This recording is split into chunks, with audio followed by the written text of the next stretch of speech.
Oh boy, was this a showdown for the ages. We had the superstar in Governor Greg Abbott taking on no-joke Jake Tapper, who did not mess around with his hard-hitting questions. But as you can see from Jake's face over here, it did not matter what he asked, because Governor Abbott was armed and ready. Now watch how Jake knows he's defeated right here. He's like, yeah. Oh man, you got me on that one. It's so good. It's SeanDaniel here, and get ready for one of my favorite videos that I've filmed in the past few weeks. Hit that like button if you're hyped up. Now let's go. In our politics lead, Texas State House Democrats once again stayed out of their own state today, delaying the unusual mid-decade Republican redistricting effort in that state. We're now in week 2 of this standoff over the new congressional maps for U.S. House seats that could give Republicans at least 5 additional seats in next year's midterm elections, thus staving off any potential midterm losses for Trump and the GOP. Texas Republican Governor Greg Abbott today said that law enforcement officers are scouring the state of Texas to try and arrest any state house Democrats who are avoiding their business in Austin. But today, the leader of the State House Democratic Caucus said his party will keep denying a quorum to be called unless Governor Abbott prioritizes flood relief legislation over redistricting.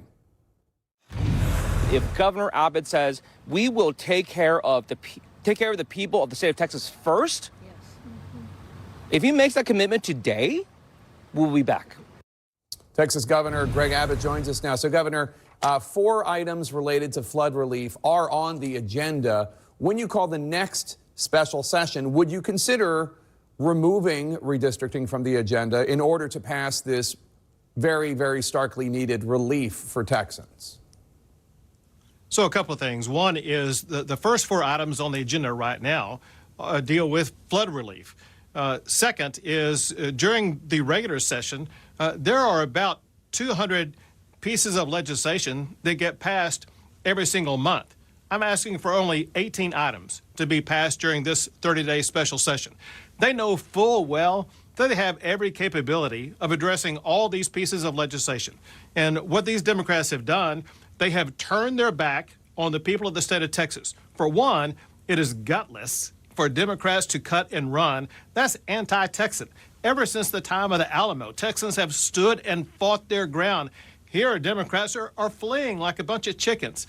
Second, they can address both the redistricting map as well as all these other issues that are so important to their fellow Texans.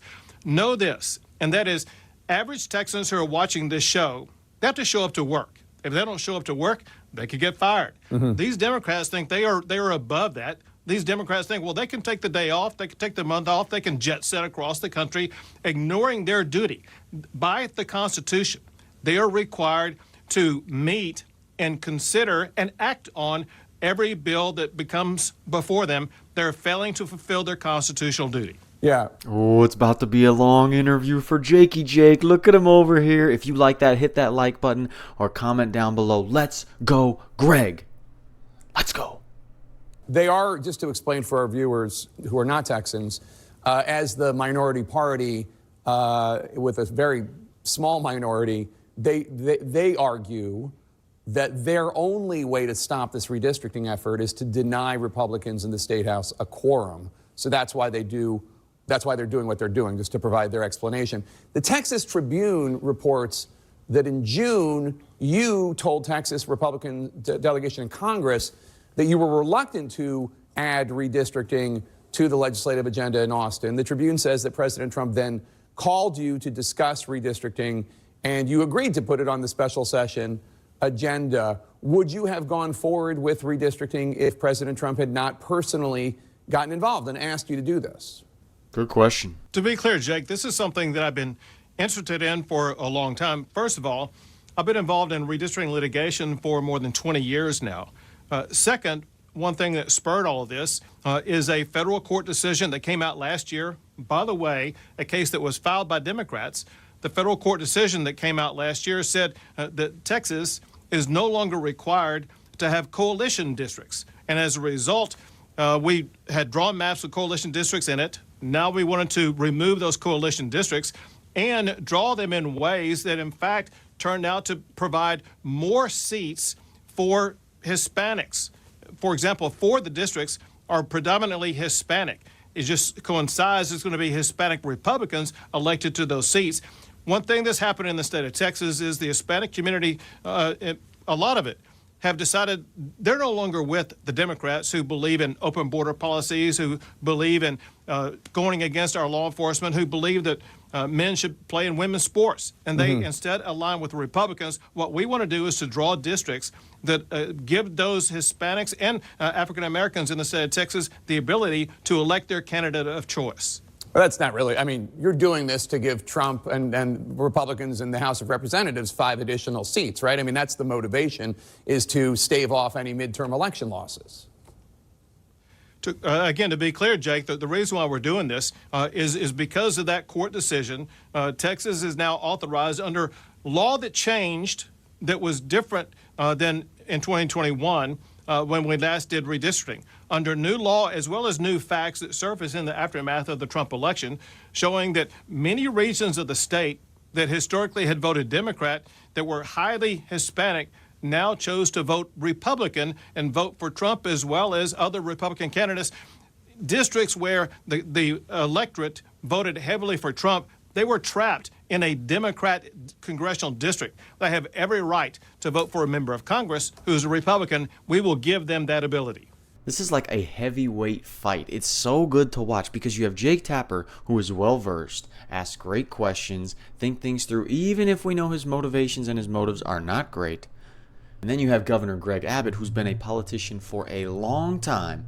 And as you see, he knows how to give any answer necessary. Even if Jake is making a good point, Governor Abbott actually has some good facts to come back with without just giving some emotional bribe, but explaining how these districts and these Hispanics in these districts deserve their own representation if they want to have a Republican in power.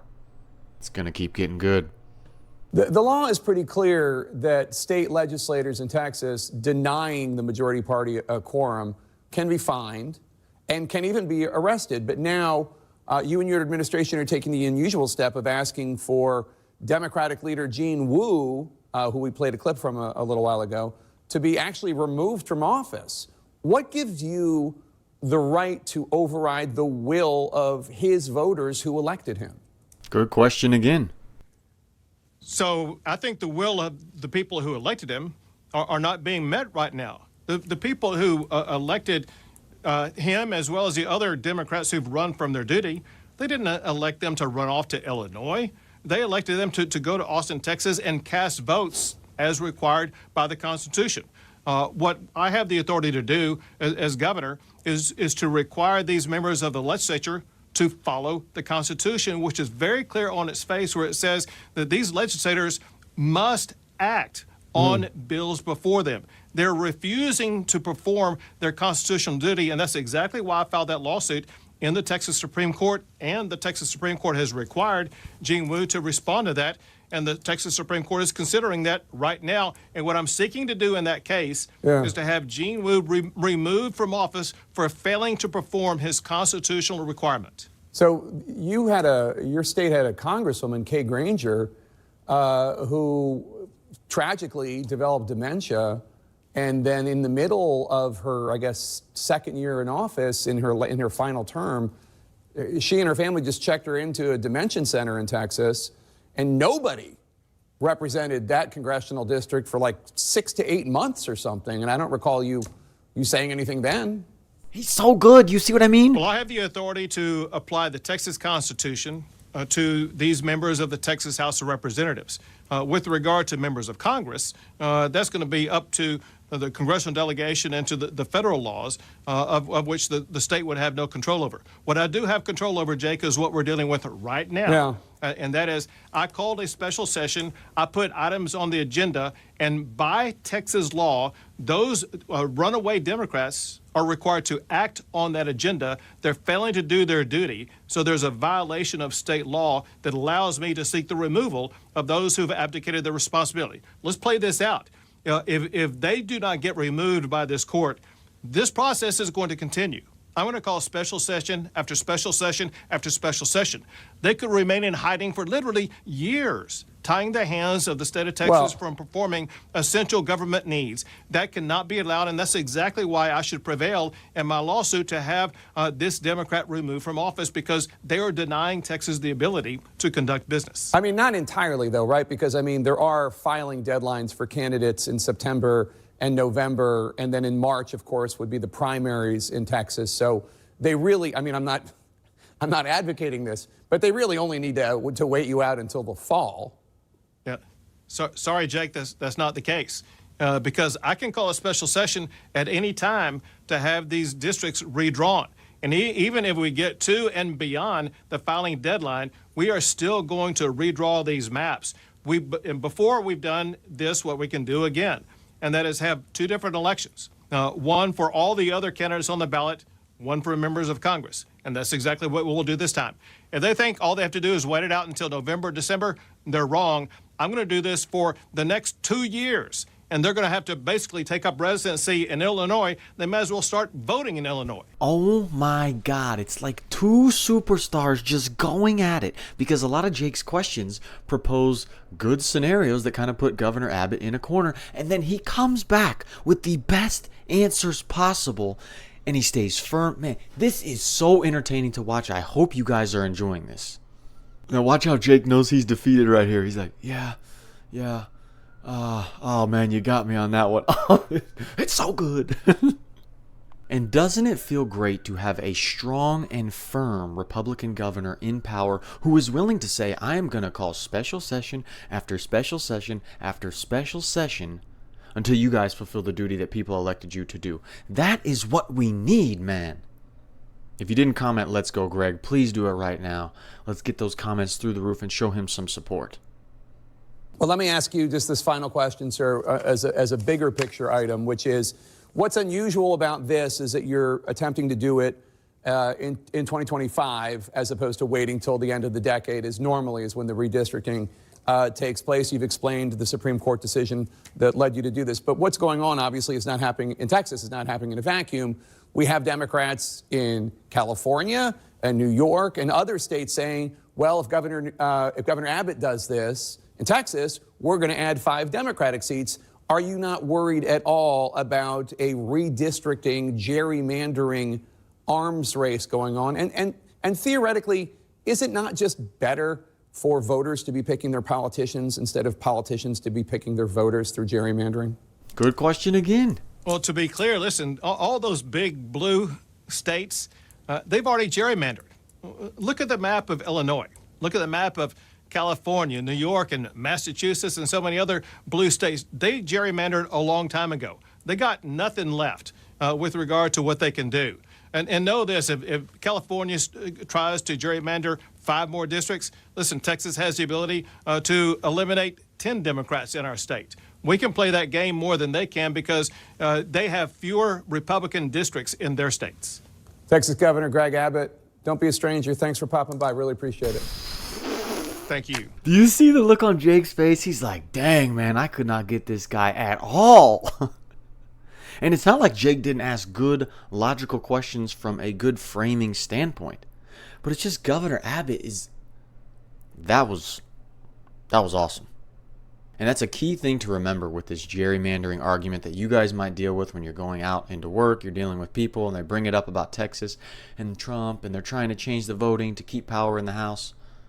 Remember, Illinois, California, and I didn't know about New York and Massachusetts, but I definitely know about California and Illinois, how they have been doing gerrymandering for a long time to keep that blue power going in the House. And Jake's like, dang, man, Governor Abbott knew that. Crap. That was awesome.